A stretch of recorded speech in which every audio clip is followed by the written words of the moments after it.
Assalamu alaikum rahmatullahi wa barakatuh. Hope you're doing well. So, I want to give some hope to women who are becoming stay-at-home moms, or at least just working no more than 3 days a week. Part-time workers, let's say. I want you to know that there is a path to self-fulfillment in your home life.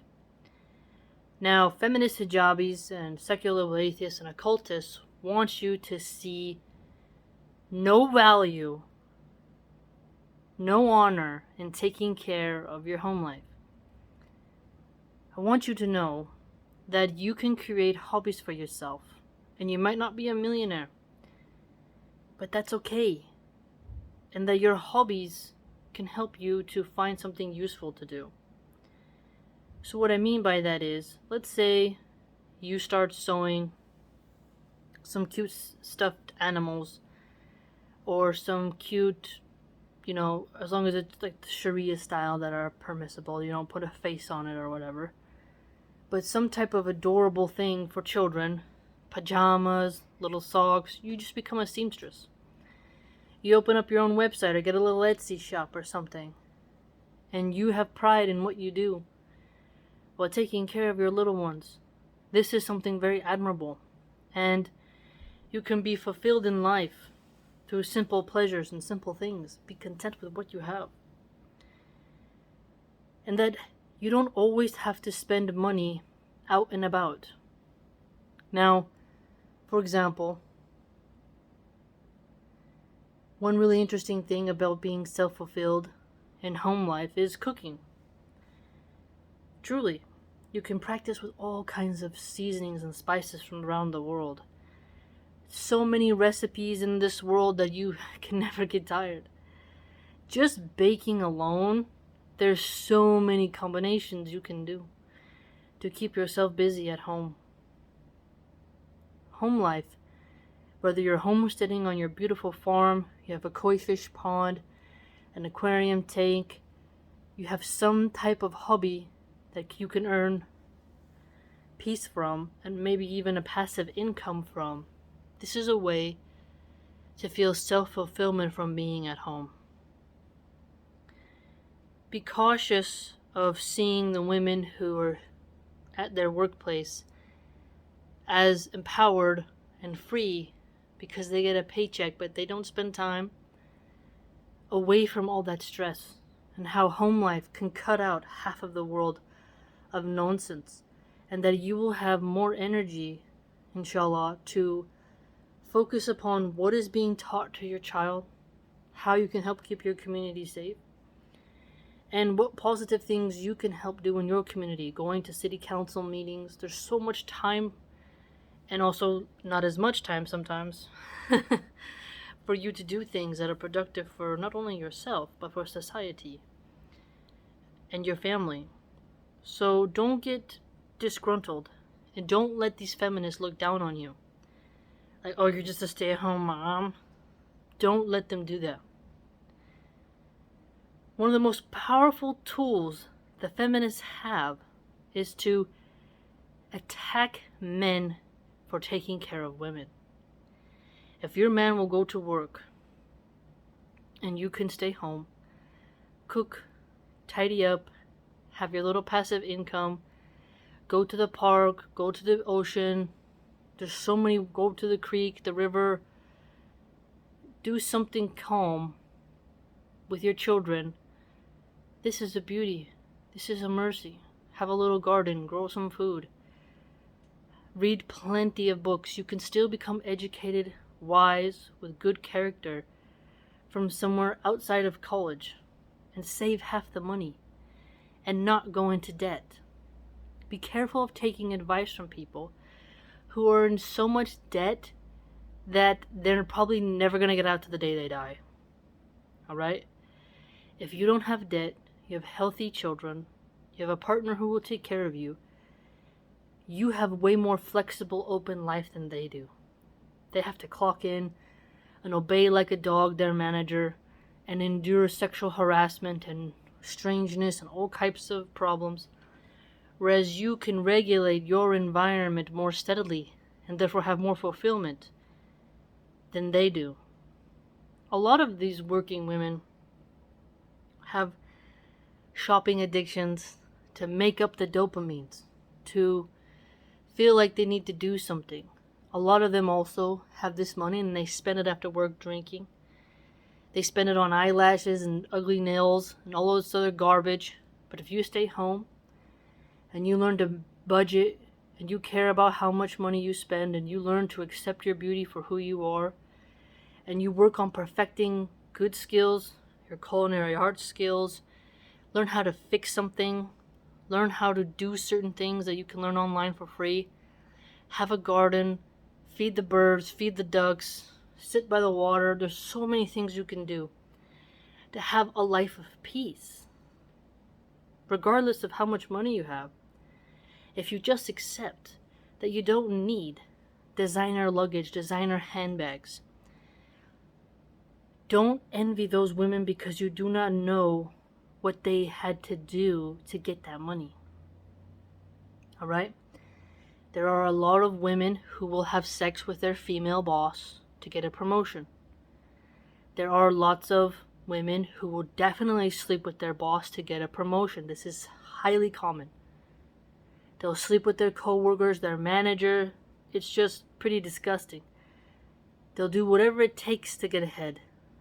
And then shame a pious, believing Muslim woman for staying home and taking care of her kids because she doesn't have all this gear. No, don't envy those ladies. You might get a couple nasty feminists who turn around and be like, I didn't do that and I got my money. But sometimes the way to success is stepping on the heads of others. And sacrifices must be made. She may not have slept for that position, but maybe she aborted her baby to get to that position. Or maybe she has a sick grandparent who she doesn't take care of because she wants to go to work instead. You never know what they did, what they neglected in order to get that position. So be cautious of envying them and be cautious of people purposely trying to tear you away from your children or telling you never to start a family or making you think that you clocking in and sitting at the clerk desk is going to fulfill you. I could tell you the difference now, the sense of peace I have being a stay-at-home mom. There's so much more pleasure in life now.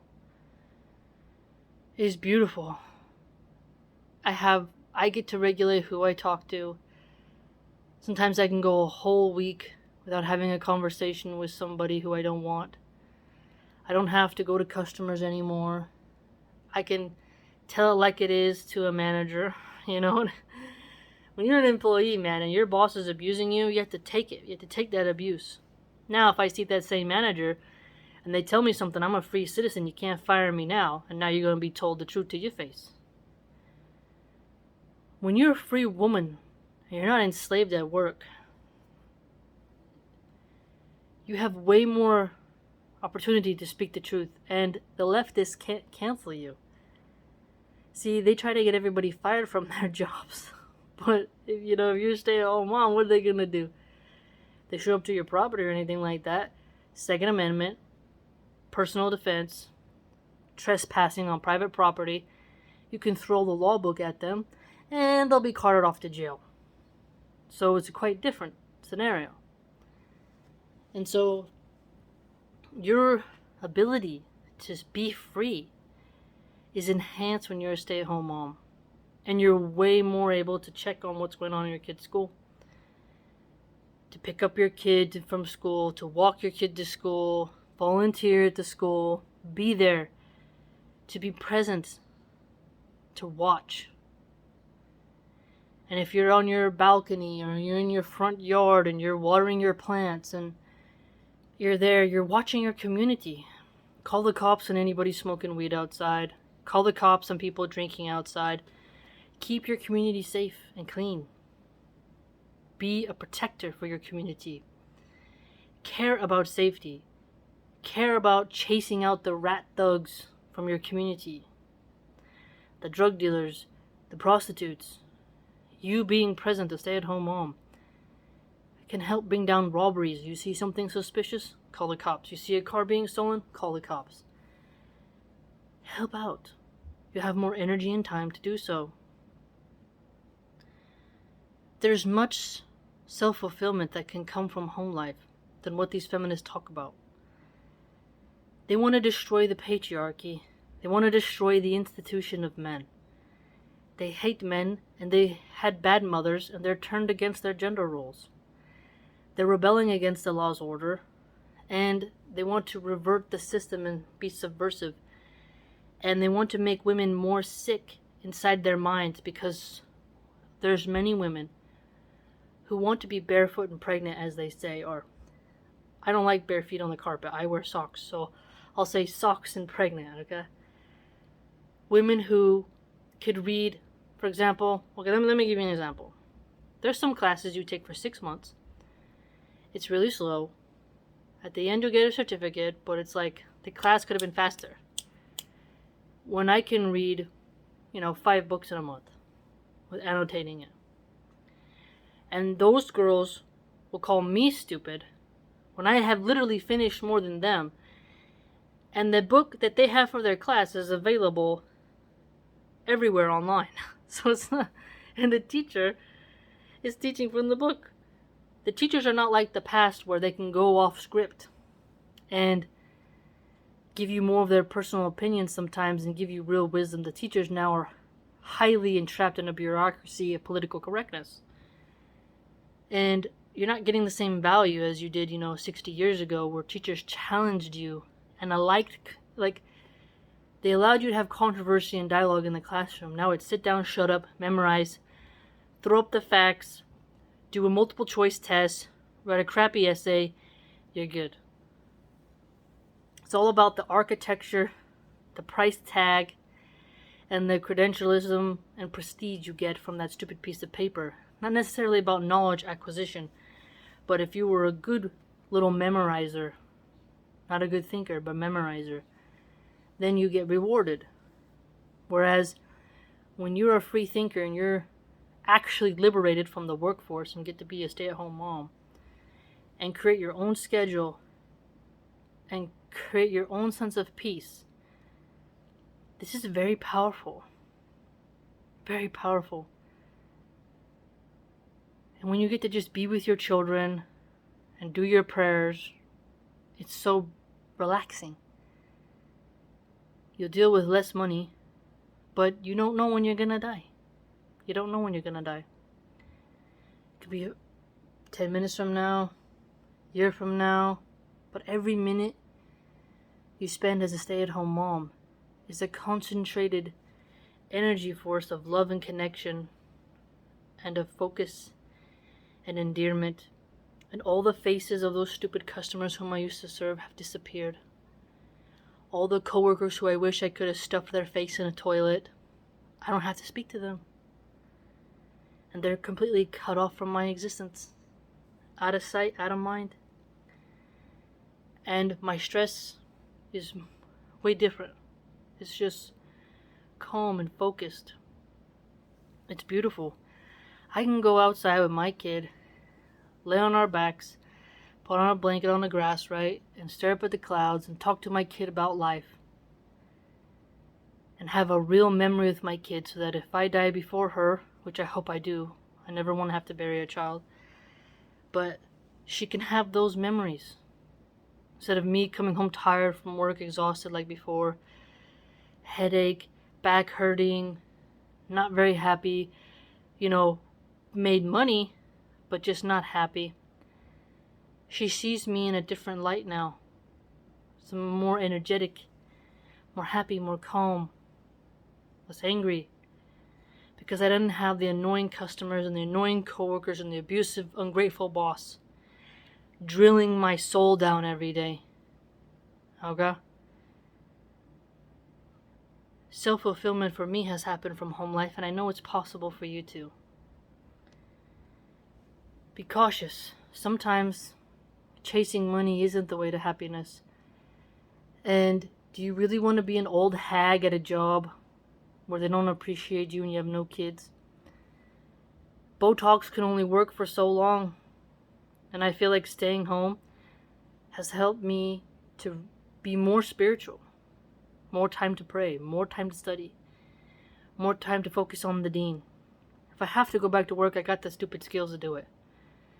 If I had to be a baker, sushi maker, a pizzera making pizzas, I have so many culinary art skills that I could be fine, inshallah. Okay? I know what to do. I have many skills, so I'll be fine, inshallah. But if I don't have to, I won't. Okay? So this is what I encourage you to do, is perfect your skills at home. There's so many affordable classes online you can take. Your local community college. There's depends on where you are. Sometimes there's local centers you can take a class from. There's just so much knowledge out there in the world for an affordable price and for free. You can donate to people, give them tips, whatever, for the things they taught you. But there's so much out there to learn. Think about how peaceful your life could be if you stopped chasing the fake feminist ideal of utopia. Think about how easy it would be for you to quit your drug addiction, to get sober, if you stopped working at these jobs that suck your soul out. Think about how much more time you'd have to work out. Hit the heavy bag. Go for a run. You name it. There's so many things you could do. You could have a after-school kids club that you do at your home for all the little kids in your kids' class. So many things you could do that you just wouldn't have time or energy for if you had your dumbass job or taking, too many college classes. Again, don't let the feminists trick you into worshiping academia beyond its scale. They may look down upon you and have their nose stuck up some professor's arse, but don't let them degrade you.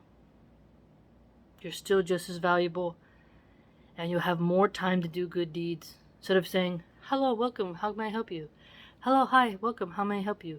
1,000 times a day, like a robot, not being able to speak your mind, not even be able to eat whenever you want, to do whatever you want. That's hell. A man frees you from that by the permission of Allah. He likes to he likes to come home, give him good intimacy, good food. He'll work for you. He'll love you. Be kind to him. Let him lead. Men are different than women, no matter what secular atheists say. Man cannot be a woman cannot be a man, no matter how many pills you take or plastic surgery you get. Okay? The patriarchy, men taking care of women as Allah has ordained, really can help your female psychology to calm down, to be happy, to discover who you really are. Sure, you may not always have, if he's not wealthy, you won't be able to go to Turkey, or to go to Iceland, or to go travel around the world, but maybe you don't need to do that. Maybe just going down to a local neighborhood and checking on some orphans, maybe that's better for you in your own community. Paradise is earned and paradise is lost.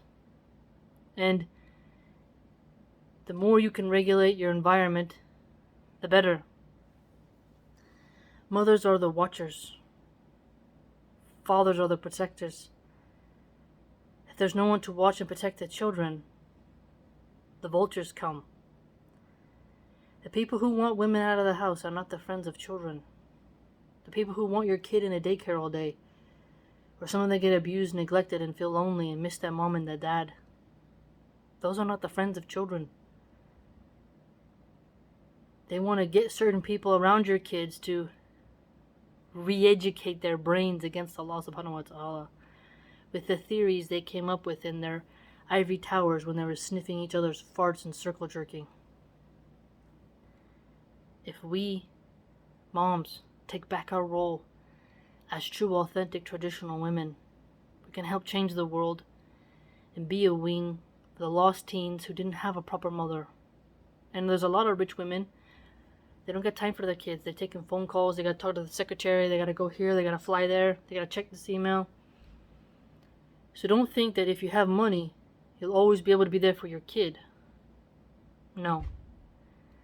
It's better to be moderately financed and spend time with your kids than to lose that and be alone in your old age with no heirs, no joy, no laughter, no grandchildren running around. You can travel when you're old. It doesn't matter to do it when you're young. When you're young, your beauty is for your mate. Enjoy your sex drive. Enjoy your fertility with your mate. Be wise and use that youthful energy to chase after and take care of children and be the guardian in your neighborhood. Think about it. And I just wanted you to know that self-fulfillment can come from many, many paths. And being a homemaker is one of them.